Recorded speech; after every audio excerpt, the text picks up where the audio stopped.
Good morning all of you. Today will discuss about antibiotic resistance.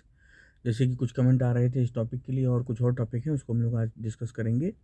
तो antibiotic resistance this is also called as antibiotic मजम्मत, the ability of bacteria and other microorganism to withstand to an antibiotics and inhibit the antibiotics at the site of infection called antibiotics resistance.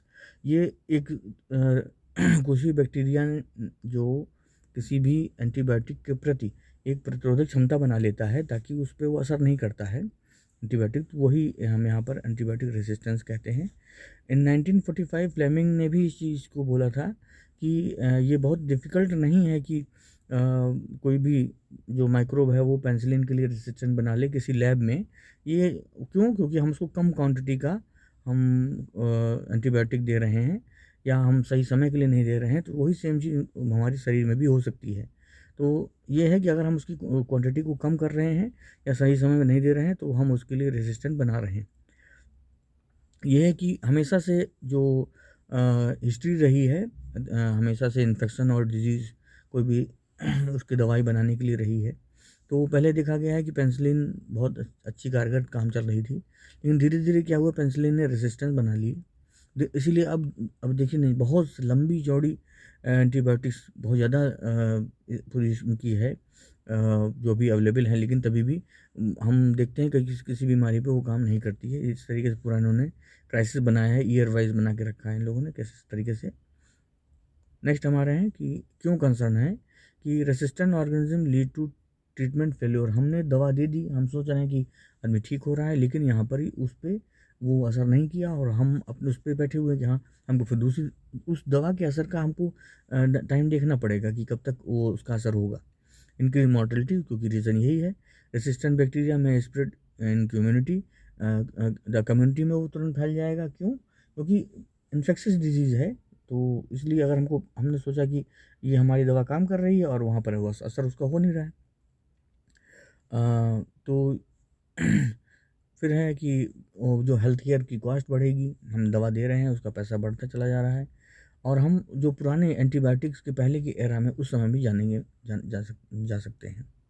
ये एक पूरा threat है जो कि दिखाई पड़ रहा है कि एंटी माइक्रोबियल रेजिस्टेंस के लिए, और ये इनके हिसाब से कि 2050 तक बहुत ज़्यादा डेथ होंगी, जो कि कैंसर से ज़्यादा डेथ हो सकती हैं, कि 10 मिलियन डेथ्स बाई 2050, क्योंकि जैसे एंटीबैक्टीरियल रेजिस्टेंस की वजह से। ये अलग पूरे वर्ल्ड में अलग अलग तरीके से देख सकते हैं आप कि नॉर्थ अमेरिका में कैसे हैं, यूरोप में कैसे हैं, अफ्रीका में कितने हैं, और लैटिन अमेरिका, फिर और सब जगह पर। अब हम यहाँ बात करते हैं कि यहाँ क्यों हो रहा है और उसमें किस तरीके से असर हो रहा है। तो 4 तरीके से एंटीबायोटिक्स वो काम करते हैं। वो सेल वॉल की सिंथेसिस में को रोकते हैं, फिर वो मेटाबॉलिक पाथवे रोकते हैं, प्रोटीन सिंथेसिस रोकते हैं, या डीएनए एप्लीकेशन को रोकते हैं। तो ये 4 तरीके हैं जो यहाँ पे फिगर में भी दिखाया गया है। फिर है ये किस तरीके से डिग्रेड करते हैं वो भी इसमें देख सकते हैं। The most bacteria produce a cell wall that is compose partly of the micromolecule called the peptidoglycan itself made up of amino sugars and the source peptides। ये अमीनो पेप्टाइड बनाते हैं। The human cell do not make or need the peptidoglycan. तो human cell में ये peptidoglycan की ज़रूरत नहीं होती है। और the penicillin, one of the first antibiotics to be used widely, prevent the final cross linking step और the transpeptidation in assembly of this micromolecules. तो ये जो ट्रांसपेप्टिडेशन है उसमें वो जो रोकता है। The result is very fragile, a cell wall that burst killing the bacterium, जो कि बैक्टीरियम को फिर वो मार देता है उस सेल वॉल को बस्ट करने के लिए। No harm comes to the human host because penicillin does not inhibit any biochemical process that goes on within us। तो वो हमारे शरीर पे किसी भी तरीके से कोई काम नहीं, कोई असर नहीं करता है। तो यहाँ हमने पूरा प्रोसेस बताया कि किस तरीके से बैक्टीरियल सेल को वो मार रहा है। यहाँ देखिए पूरा फिगर में भी दिखा हुआ है। फिर आ रहा है इनहिबिट मेटाबॉलिक पाथवे, कहाँ ये पूरा प्रोसेस बताया है। Bacteria can also be selectively the eradicated by the the targeting their metabolic pathway. Sulfonamides such as the sulfamethoxazole are similar to structure to para aminobenzoic acid, जिसको जो पापा भी कहा जाता है, ए compound critical for synthesis of folic acid. ये यहाँ पर ये फोलिक एसिड की सिंथेसिस के लिए ज़रूरी होता है। All cell require folic acid and it can diffuse easily into human cell. वो हमारे सेल में बहुत आसानी से डिफ्यूज़ हो सकता है। But the vitamins cannot enter bacterial cell and thus bacteria must make their own। तो जो लेकिन विटामिन नहीं जा सकते, इसलिए बैक्टीरिया को खुद बनाना पड़ता है। The sulfa drugs such as sulfonamides inhibit a critical enzyme dihydropeptorates synthesis in this process। once the process is stopped the bacteria can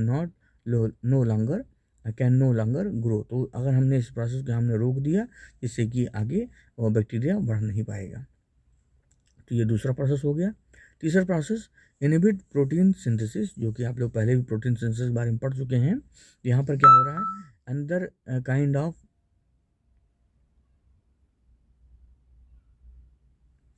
kind of antibiotic tetracycline also inhibits bacterial growth by stopping protein synthesis. ये क्या कर रहे हैं, tetracycline जो कि protein synthesis रोकता है। Bacteria और ह्यूमन ये दोनों प्रोटीन सिंथेसिस में काम आते हैं, और जो कि राइबोसोम्स उसमें हेल्प करता है। Tetracycline can cross the membrane of bacteria and accumulate in high concentration in the cytoplasm. तो टेट्रासाइक्लिन वो मेम्ब्रेन, बैक्टीरियल मेम्ब्रेन को क्रॉस करता है और साइटोप्लाज्म में कंसंट्रेट हो जाता है। Tetracycline then binds to a single site on the ribosome. वो उसके सिंगल साइट पे बाइंड करता है। यहाँ देखिए बाइंड हुआ है, ये देखिए यहाँ नीचे। और सब unit and blocks the key RNA interaction which shut off the lengthening protein chain. जिससे कि यहाँ इसको अभी जुड़ने से रोक रहा है टीआरएनए को, जिससे कि यहाँ जो एक पूरी चेन बनती है प्रोटीन की, वो रुक जा रही है। However in human cells tetracycline does not accumulate in sufficient concentration to stop protein synthesis. तो ये सर हमारे जो ह्यूमन सेल के अंदर ये उस कंसंट्रेशन में नहीं आ पाता जिससे कि प्रोटीन सिंथेसिस रोक सके। फिर आ रहा है DNA replication, ciprofloxacin. The DNA replication must occur in the both bacteria and human cell. The process is sufficiently different in each that antibiotics such as ciprofloxacin, a fluoroquinolone, notable for its activity against anthrax vaccine, anthrax के लिए, anthrax bacillus के लिए, can specifically target an enzyme called DNA gyrase in bacteria. This enzyme relaxes tightly wound chromosomal DNA, thereby allowing DNA replication to process। तो ये क्या कर रहे हैं, ये यहाँ पर आप इसमें देख सकते हैं यहाँ पर कि ये जो एंजाइम निकल रहा है ये क्रोमोसोमल डीएनए को रेप्लिकेशन प्रोसेस के लिए ब्लॉक कर रहा है।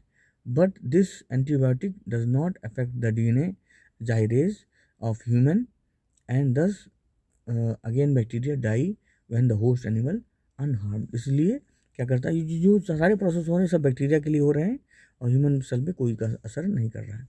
Mechanism of resistance, the ability of bacteria organism to utilize the various stage D to resist antimicrobial compounds are all genetically encoded। Intrinsic resistance and acquired resistance।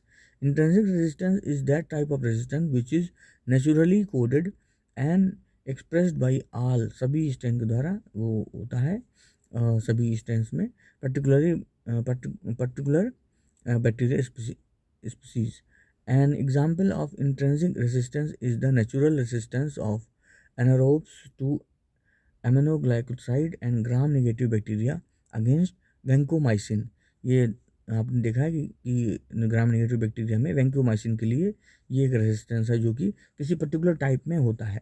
Acquired resistance, changes in bacterial genome through mutants और horizontal Gene acquisition, on the other hand, may consequently lead to a change in the nature of proteins expressed by the organism. यहाँ पे क्या हो रहा है कि mutation या किसी और दूसरी वजह से वहाँ पर रेजिस्टेंस एक्वायर किया जा रहा है.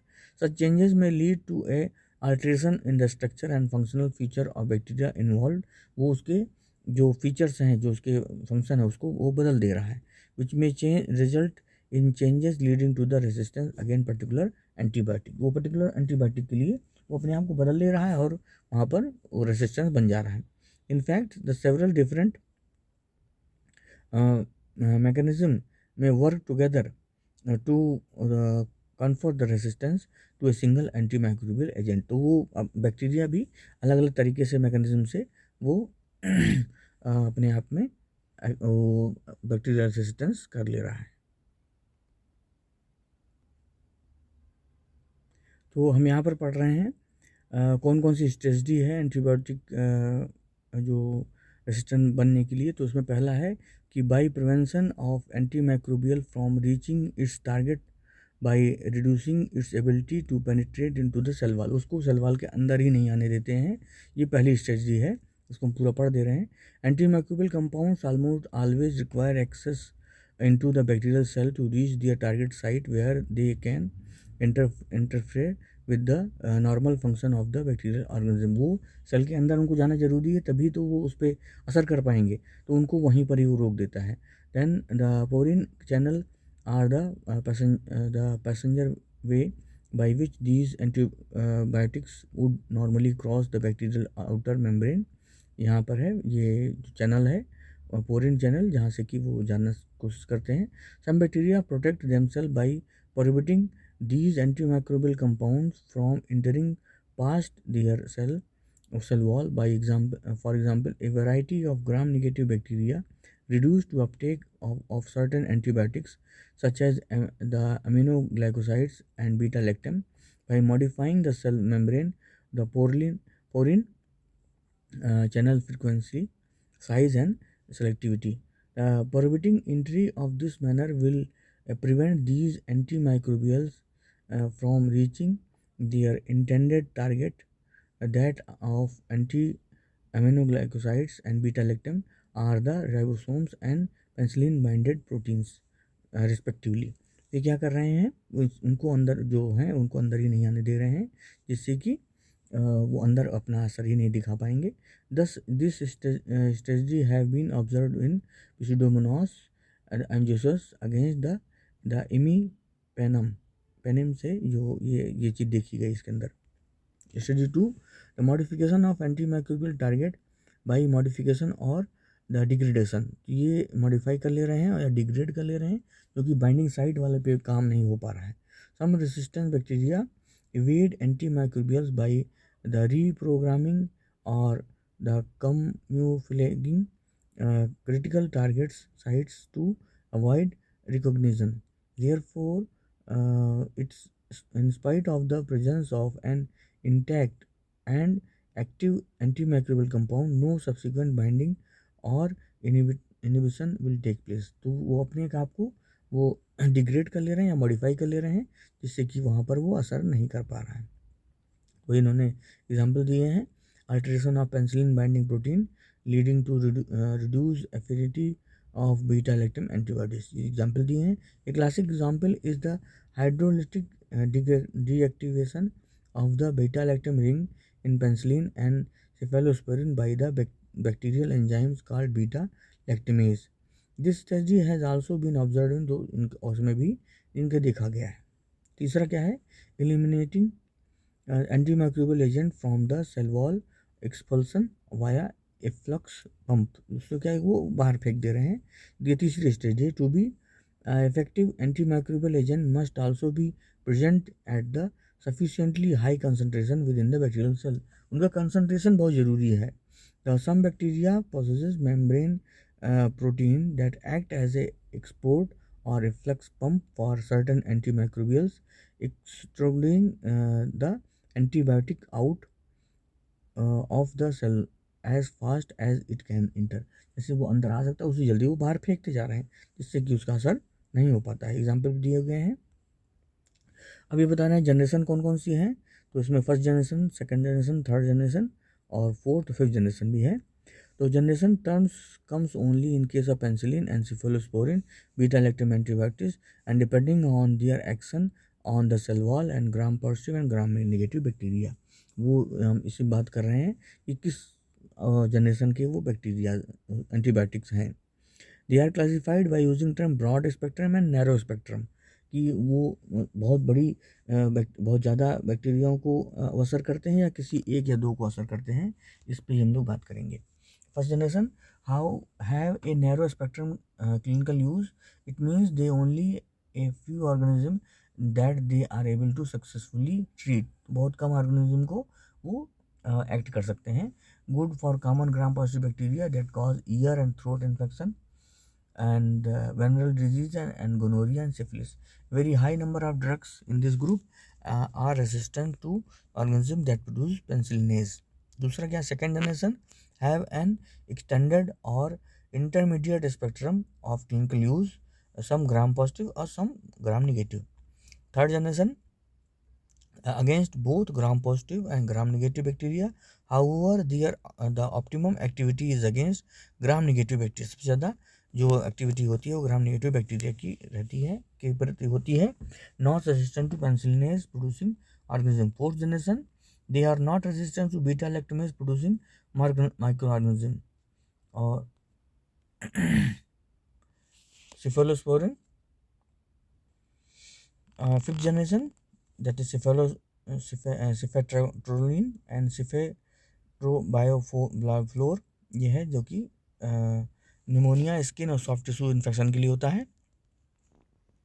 डिलेमा क्या है, we need a much greater understanding of the specific microorganism that cause disease, their biology and their interaction with the host, and there is a need to move from broader spectrum empirical therapy that is no longer effective in a resistance era to the personalized approach of emerging narrow spectrum era। ये दो जो सबके अपने अपने theorem है कि वो इस पे लोग समझते हैं कि हमको ब्रॉड स्पेक्ट्रम छोड़ के नैरो स्पेक्ट्रम में जाना चाहिए। कंक्लूजन क्या है, the importance and value of antibiotics can not be overestimated. We are totally dependent on them for the treatment of infectious disease. हमको एंटीबायोटिक्स को ही यूज़ करना है, हम उन्हीं पे है, लेकिन हमको ये देखना है कि हम किसको कौन सी दवाई दे रहे हैं और हम कौन सी किस किस चीज़ों को हम यूज़ कर पा रहे हैं, हमको उसको देखते हुए ही, ताकि ये रेसिस्टेंस ना डेवलप हो, इस चीज़ को हमको ध्यान रखना है। तो ये इस चीज़ के लिए इतना ही। बाकी किसी को भी कोई भी क्वेरी हो तो वो हमको हम लोग से पूछ सकता है। और सभी लोग सब्सक्राइब करें, सब्सक्राइब बटन दबाएंगे तो सब्सक्राइब आ जाएगा, फिर बेल आइकन दबाएंगे जिससे कि जो भी नई वीडियो अपलोड हो रही है वो आ जाएंगी। लाइक करना है, शेयर करना है, कमेंट करना है। कमेंट में आपको जो भी चीज़ें समझ में आ रही हैं, आपको वीडियो कैसा लगा या कोई क्वेश्चन है, कोई क्वेरी है, आप उसको बता सकते हैं, जिससे कि आगे हमारे लिए अच्छा रहेगा और हम आगे आपके लिए और भी अच्छी वीडियो बना सकते हैं। तो सब्सक्राइब करें, क्योंकि आपको कोई चीज़ ढूंढनी नहीं पड़ेगी और इसमें हमारे सारे सब्जेक्ट के, इंग्लिश के और सारे सब्जेक्ट के हम इसमें वीडियो अपलोड कर रहे हैं। और थैंक यू फॉर वॉचिंग।